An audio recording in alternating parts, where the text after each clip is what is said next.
Bendiciones, la paz de Dios sea con cada uno de ustedes, con nosotros y cada uno de los que a esta hora están en sintonía con este espacio, con su programa Aprendamos de la Biblia, con el ministro Andrés Ávila y el pastor Jesús William. Una semana más, una semana importante. Le damos la gloria, la honra al Señor, a Dios, al Todopoderoso, por permitirnos llegar hasta ustedes. Y las gracias a cada uno de ustedes por su fiel sintonía a este espacio. Comparta con sus seres queridos, con su contacto, suscríbase a este canal del pastor Jesús William para que otros también sean edificados y llenos de lo que el Señor nos da para su gloria. En este día tenemos el tema El propósito de la iglesia, parte 1, porque este tema lo vamos a subdividir por la amplitud que lleva y el desenlace que queremos transmitir a ustedes, y por eso vamos a hacer esta primera sección en este día, el propósito de la iglesia, y queremos que usted, como dice nuestro eslogan, busque lápiz, papel, escriba lapicero, pero sobre todo la Biblia, la palabra de Dios, porque en Aprendamos de la Biblia, esta es nuestra función principal, de que todo lo que nosotros traigamos por acá sea fundamentado, cimentado en la palabra de Dios. Vamos a leer una escritura como base, luego el ministro Andrés estará orando por el espacio, por el programa y por la palabra leída. Se van a encontrar en Mateo 28, el verso 19 y verso 20. Leemos en el nombre del Padre, del Hijo y del Espíritu Santo. Amén. Amén. Por tanto, id y haced discípulos a todas las naciones, bautizándolos en el nombre del Padre y del Hijo y del Espíritu Santo, enseñándoles que guarden todas las cosas que os he mandado, y he aquí, yo estoy con vosotros todos los días hasta el fin del mundo. Amén. Padre Santo que estás en los cielos, te damos la honra y la gloria porque nos permite poder a esta hora llevar una palabra de aliento, cambio y transformación a la vida de cada oyente. Pedimos que tu Santo Espíritu se manifieste en cada corazón y que podamos, Dios, alcanzar el nivel que tú quieres que alcancemos en el conocimiento de tu palabra. Prepara los corazones que hayan de oír y escuchar esta palabra, Señor, y que ellos puedan recibir una bendición fresca, tierna y especial en esta hora. En el nombre de Jesús. Amén. Amén. Amén. De inmediato vamos a ver una definición de iglesia, como siempre nuestro ministro Andrés nos tiene acostumbrado a esas definiciones que él siempre tiene por ahí de los temas en cuestión. Así que escuche esta definición que nosotros tenemos para introducir en el propósito de la iglesia. Amén. Como ustedes saben, son varias definiciones, pero nosotros siempre buscamos una que se identifique más con nuestra idea de pensamientos, o sea, lo que dice la Biblia. Dice, definición de iglesia, conjuntos de personas que profesan una creencia y tienen un mismo propósito en sí.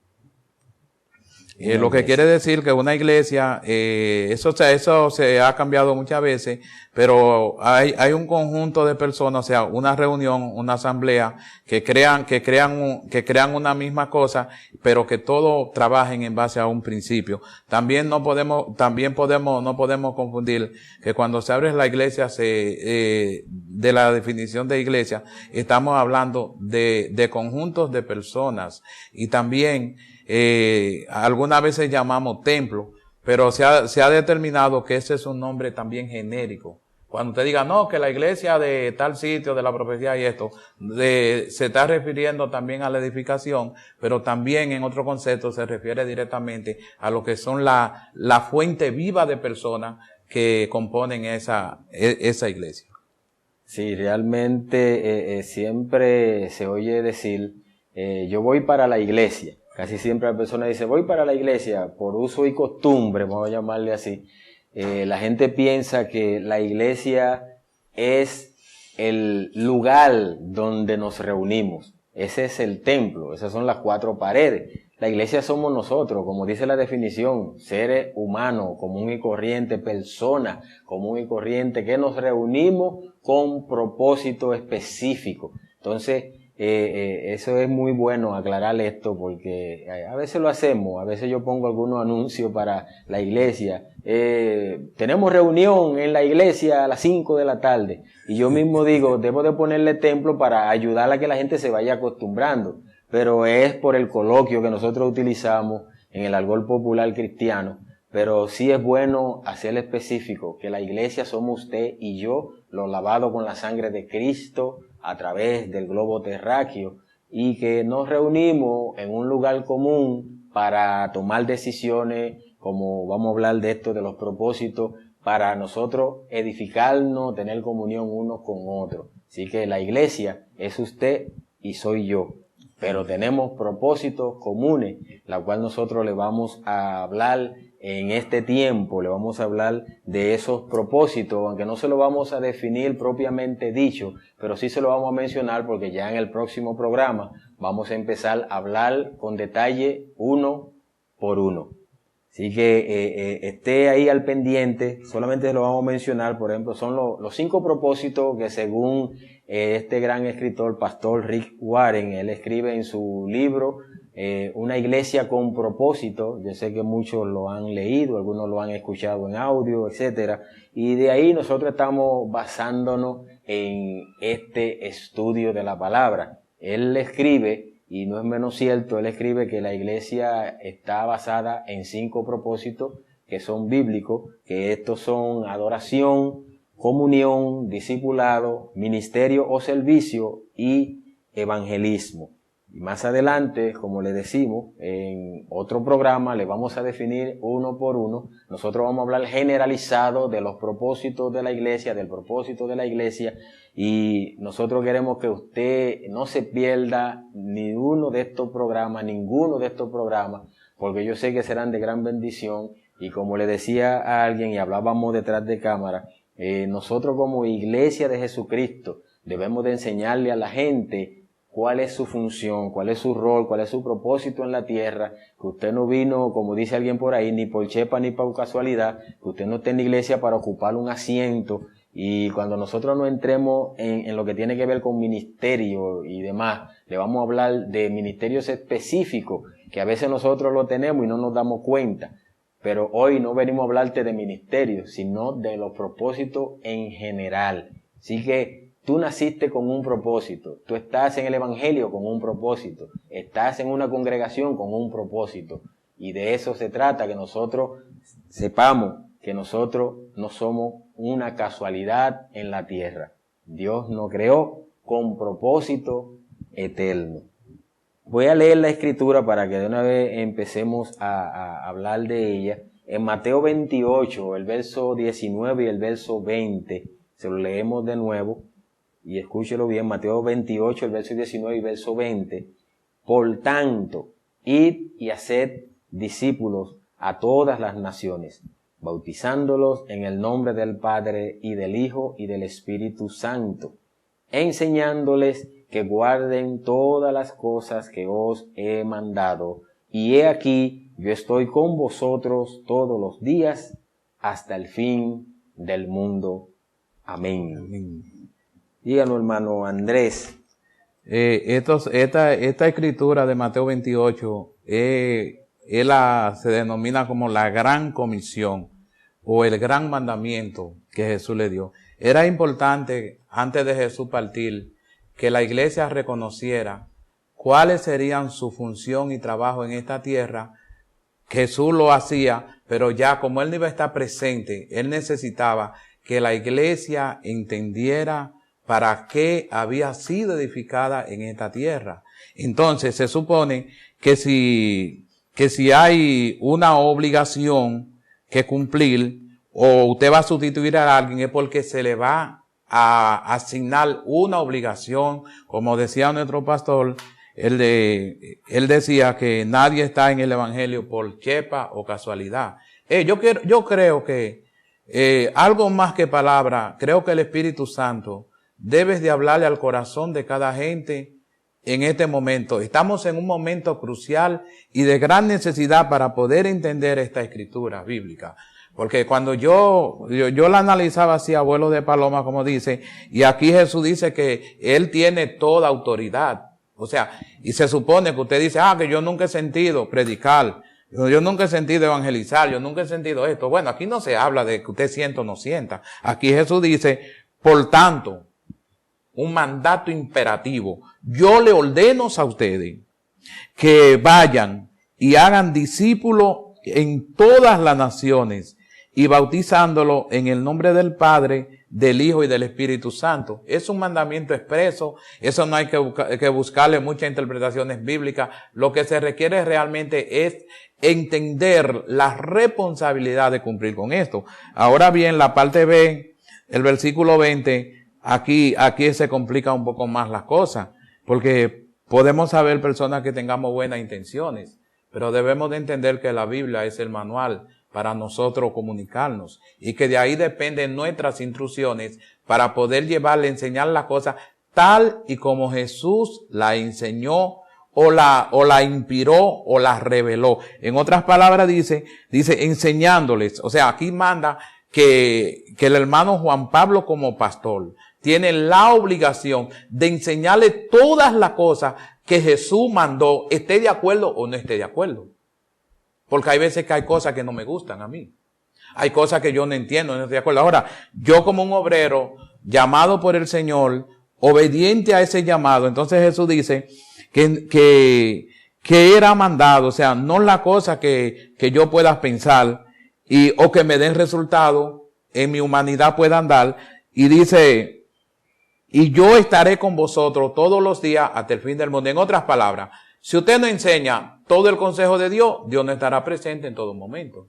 Entonces, ¿qué me garantiza a mí? De que a través del cumplimiento a la gran comisión, número 1, enseñar todas las cosas que Jesús me mandó a hacer, y para garantizar de que la compañía de Jesús esté conmigo, porque yo estoy enseñando justamente lo que aquí no vale las opiniones personales. O sea, usted puede ser un letrado, puede ser una persona que tenga 80 doctorados, no sé en qué, en SG, en todas las ciencias que puedan haber. Aquí hay un modelo exacto para que la presencia de Jesús habite en nosotros. O sea, algunas veces hay temas que yo como pastor, yo no quisiera enseñarlo. Usted no quisiera enseñarlo, pero usted tiene la obligación. No es que usted sienta o no, sino usted tiene la obligación, porque usted ha sido mandado con un propósito a esta tierra para preparar a esa gente que se formen conforme a la palabra y al propósito de Dios. Eso es así. Sabe que estamos en la introducción de este tema que no sé cuántas semanas quizás lo tendremos, pero quisimos iniciar porque es un tema que a veces hay personas que tienen como un poquito como de cosas, enseñarlo a la iglesia, enseñarlo. Cuando hablo de la iglesia no estoy hablando de iglesia específica, estoy hablando al reino, en el reino. Cuando usted habla de propósito, nosotros estamos hablando de que desde que Dios permitió de que su papá y su mamá se pusieran de acuerdo para concebirlo, ya había un propósito determinado ahí en Dios, que usted no lo sabía. Claro que no. Usted no sabía que hoy usted iba a ser líder. No, claro que no. Usted no sabía que usted iba a ser un director de alguna área. No, usted no lo sabía. Pero Dios sí. El futuro de nosotros es un presente de Dios. Y lo que es futuro para nosotros o futuro para Dios en un sentido hipotético es algo que nosotros no hemos nacido todavía. Cuando ya Dios tiene algo concebido es porque hay un propósito para ese hombre o esa mujer.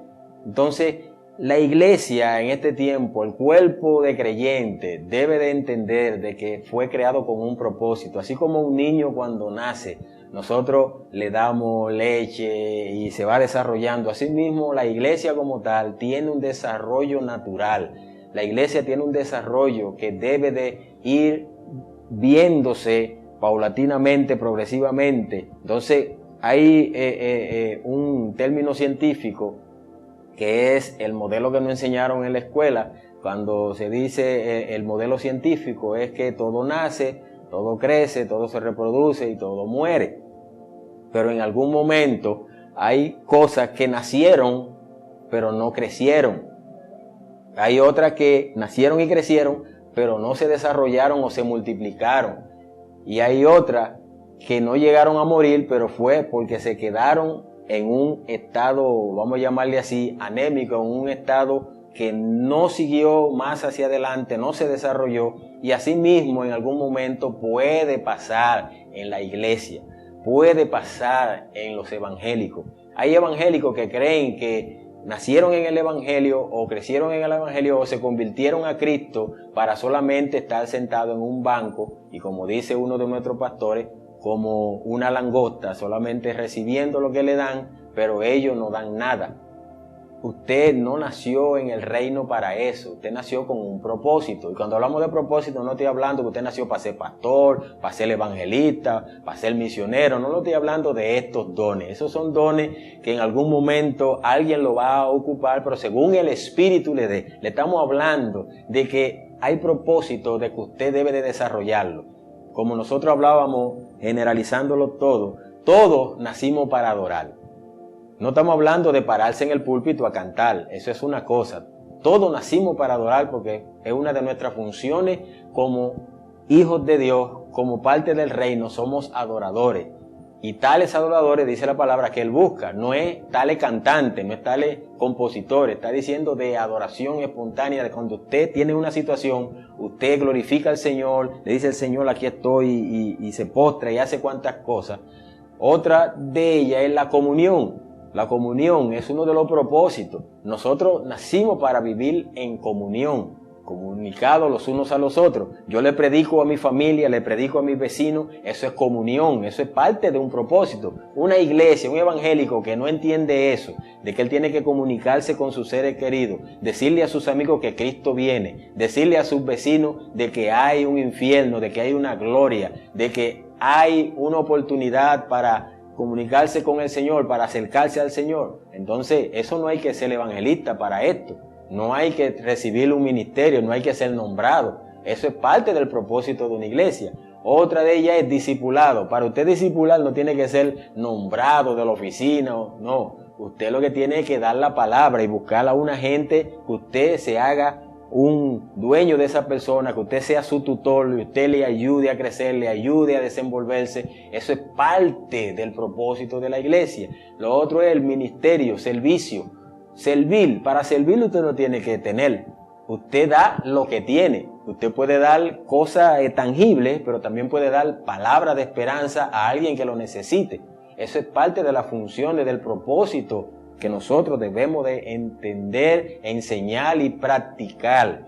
Y el último, que es el evangelismo, pero no es porque esté de último, es que debe de ser el último. Eso no tiene un orden. Nosotros lo hemos puesto un orden, pero el evangelismo se hace necesario en este tiempo que nosotros lo hagamos. ¿Cuánta gente se están perdiendo en este tiempo con esta situación que estamos viviendo en el mundo?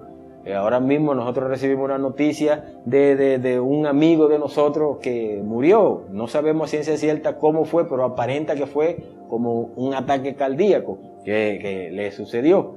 Entonces, usted está en el mundo y en un momento dado usted está aquí, pero ahorita usted pasa por aquí y dicen, pero ahora mismo yo hablé con él. Pero le predicaste tú a esa persona, esperaste que te dieran la oportunidad en el púlpito. No, es el evangelismo personal que estamos hablando.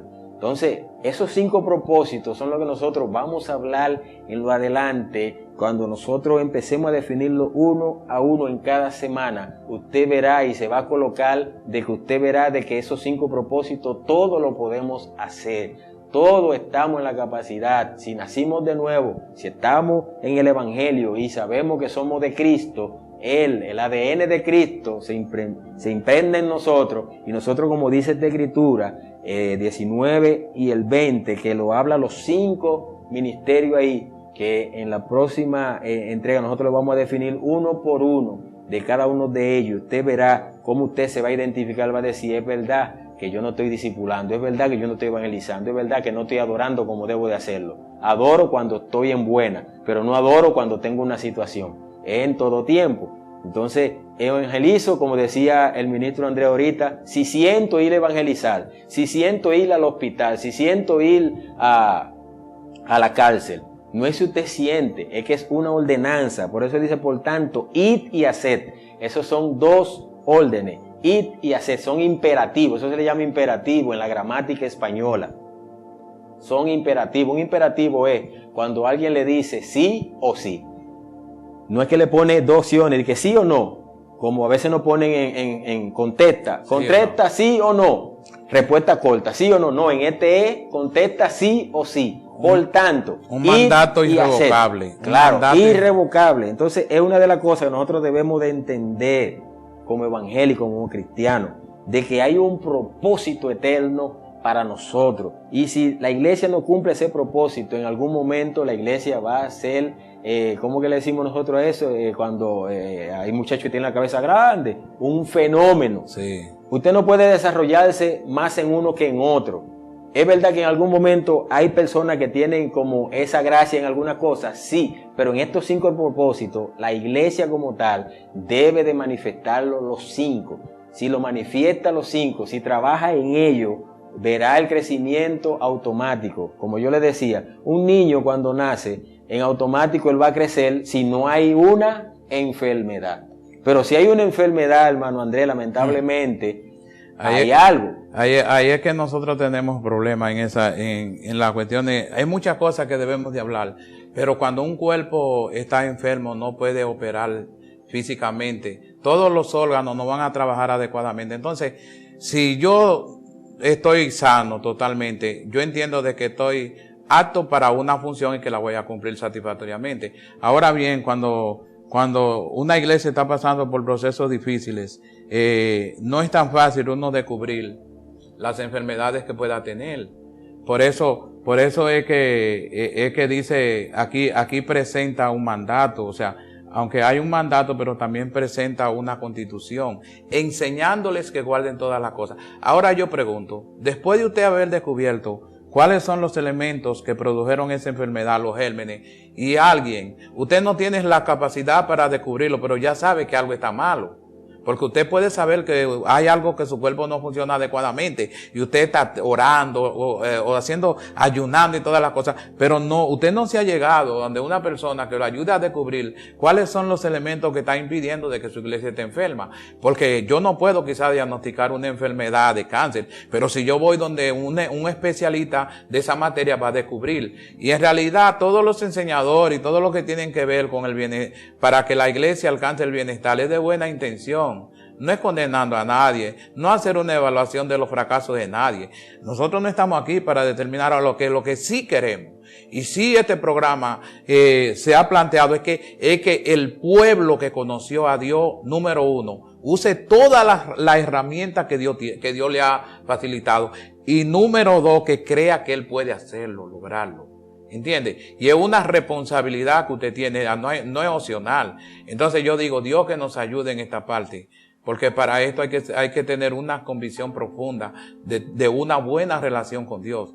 Y usted sentirse, ser parte del gran equipo que Dios ha llamado para llevar el mensaje del reino. Ahora bien, como decíamos detrás de cámara, he estado pensando en esto y creo que como persona, a la hora de hablar, de manejar en la calle, de comunicarme con los demás, voy a tener cuidado, porque es que yo estoy llamado para presentar una buena imagen del evangelio, porque el evangelio debe de ser predicado por testimonio. Entonces, ¿cómo vamos a evangelizar en lo personal si la gente no cree en la forma que nosotros vivimos? O sea, nosotros debemos de ser responsables y que las cosas que están enfermas poder sanarlas, aunque quizás usted crea duro, pero el Espíritu Santo y la ayuda de una persona capacitada, hermano, no todo. Quiero ser entendido en esto. Excúseme si usted no está de acuerdo. No todas las cosas Dios las va a hacer por usted. Usted tiene una cuota de responsabilidad que usted tiene que cumplir para que Dios pueda completar el propósito que lo ha mandado a hacer. Hay gente, que el Espíritu Santo, si usted se tranca a ayunar y hacer esto, no va a hacer nada. Usted tiene que cumplir con su parte. Usted es un ente llamado por Dios y que usted debe descubrir que usted ya fue llamado para hacer cumplir participar, gloria a Dios, de que la iglesia alcance todos estos propósitos. Hay una necesidad urgente, hermano Juan, de que nosotros entendamos los propósitos de la iglesia. Creo que el tiempo para un tema tan grande sí, como nosotros, como dijimos, lo tenemos ya pautado, por eso dije que esta era la primera parte. Pero quiero concluir con algo. Mientras usted hablaba de esa parte, entendía de que, ¿sabe lo que sucede con muchos de nosotros? De que nosotros no estamos yendo a la fuente. Hay una fuente. Por eso, quien da esa ordenanza no es el pastor. Quien da esa ordenanza es el dueño de la iglesia. El príncipe de los pastores. Que en un momento dado, dice Pedro, que el príncipe de los pastores, en un momento dado va a venir a sacar cuenta. ¿Con quién? Con los pastores. Entonces, la responsabilidad está en el pastor de diagnosticar el problema, pero no por sí mismo, sino en la búsqueda de la oración, en la búsqueda del dueño de la iglesia, porque el dueño de la iglesia no es el pastor, no es el supervisor, no es el obispo, es el mismo Jesús. Él la fundó, y si la iglesia está fundada sobre la roca y el pastor de esa iglesia local o líder de esa iglesia local está fundamentado en Cristo, ese Cristo le va a revelar dónde está la situación, y ese pastor o ese líder va a trabajar con su liderazgo, con su membresía, a buscar la forma de cómo salir de ese problema para despegar. Si nosotros no nos afianzamos en el dueño de la obra, en el que dio esa orden de ir y hacer discípulos, la gente ni se va a convertir, la gente no va a cambiar, la gente no va a hacer, por más que nosotros no, como yo siempre digo en la iglesia, yo puedo desgalotiñarme hablándole a la iglesia y enseñándoles cosas, pero si no lo estoy haciendo en la dirección correcta, basado en el Espíritu Santo, fundamentado en la oración, en la palabra de Dios, por más que yo lo haga por el conocimiento, como usted mismo decía en unos minutos atrás, por más estudio que yo haya hecho de cómo sanar a una iglesia enferma y buscar los libros habidos y por haber, y eso es bueno, no estamos diciendo que es malo, eso es bueno, buscar los libros habidos y por haber, pero si nos fundamentamos y buscamos al autor de la iglesia, decimos, Señor, si tú formaste esta iglesia, búscame a dónde está el problema, revélame qué debo de hacer, cómo lo voy a hacer, porque a veces empezamos a buscar cómo lo voy a hacer en otro, y creemos que la fórmula que le funcionó a Andrés allí, yo la agarro a sí mismo y la pongo aquí, y esa fórmula aquí no me funciona, porque aunque son reinos, es el mismo reino, es la misma iglesia, pero no es la misma idiosincrasia para entender las cosas a la manera como Dios quiere que uno se la lleve. Por eso yo siempre digo, hay mensajes que tú lo predicas en una iglesia y tú lo predicas de una forma y hace un efecto. Tú vas y predicas el mismo mensaje en otra congregación en el mismo estilo y va a surgir otro efecto diferente. Y tú dices, ven acá, pero en aquel lugar me funcionó esto y aquí no me funcionó. ¿Qué pasó? Lo que pasa es que eran gente diferente y tú tienes que entender eso como líder y pedirle a Dios siempre esa dirección de que en algún momento es la misma palabra, y la Biblia sigue diciendo que la palabra de Dios son nuevas cada día, cada mañana. Entonces, si son nuevas, tú puedes predicar un mismo mensaje 10 veces en diferentes lugares. Pero con otra inspiración. Ahí el detalle. Pero ¿quién da la inspiración? El dueño. Pero si tú la das por la inspiración tuya, porque tú sentiste, yo sentí, prediqué este mismo mensaje, lo sentiste tú. Le preguntaste tú al Espíritu Santo si ese era el que él quería que se diera. Entonces, queremos concluir con esto, de que entendamos que el Espíritu Santo, que el mismo dueño de la obra, te va a ayudar, nos va a ayudar, pero cuando reconozcamos que no eres tú, que no soy yo el dueño, que yo no soy el que tengo la fórmula mágica, no hay fórmula mágica para arreglar la iglesia. El Espíritu Santo te revela, el dueño de la obra te revela. Si fuiste llamado, Él te va a revelar y te va a ayudar a salir a buen camino. Porque en el nombre de Jesús, estos propósitos que fueron diseñados para la iglesia, que están ahí en San Mateo 28, 19 y 20, lo vamos a ejecutar, lo vamos a echar hacia adelante en el nombre del Señor. Así que no vamos a durar más tiempo, porque la semana que viene vamos a continuar con el propósito de ministerio y servicio. Vamos a hablar, se lo estoy dando por adelantado, de ministerio y servicio, porque esto va a continuar. La iglesia de Cristo no mengua. La iglesia de Cristo no se muere. Se muere un determinado lugar, una determinada función, un pastor en particular, pero no alguien que tiene propósito. Cuando hay propósito, tú puedes tambalearte, tener situaciones, pero el mismo Espíritu Santo te consuela, te levanta y te dice, vamos, ánimo, que tú fuiste llamado para vencer. Así que, hermano Andrés, amén. Concluyo con estas palabras que me siento motivado. Dice, y he aquí, yo estoy con vosotros todos los días hasta el fin del mundo. Amén. El ministerio no es un ministerio singular, sino es un ministerio de plural. Voy a enseñar esa palabra porque hay otra que no quiero usar. Un ministerio que lo componen varias personas. Porque dice la Escritura, dependencia del Señor. En la obra ministerial, usted nunca va a estar solo cuando usted desarrolle el ministerio, sino dice que hay una garantía, pero también una supervisión.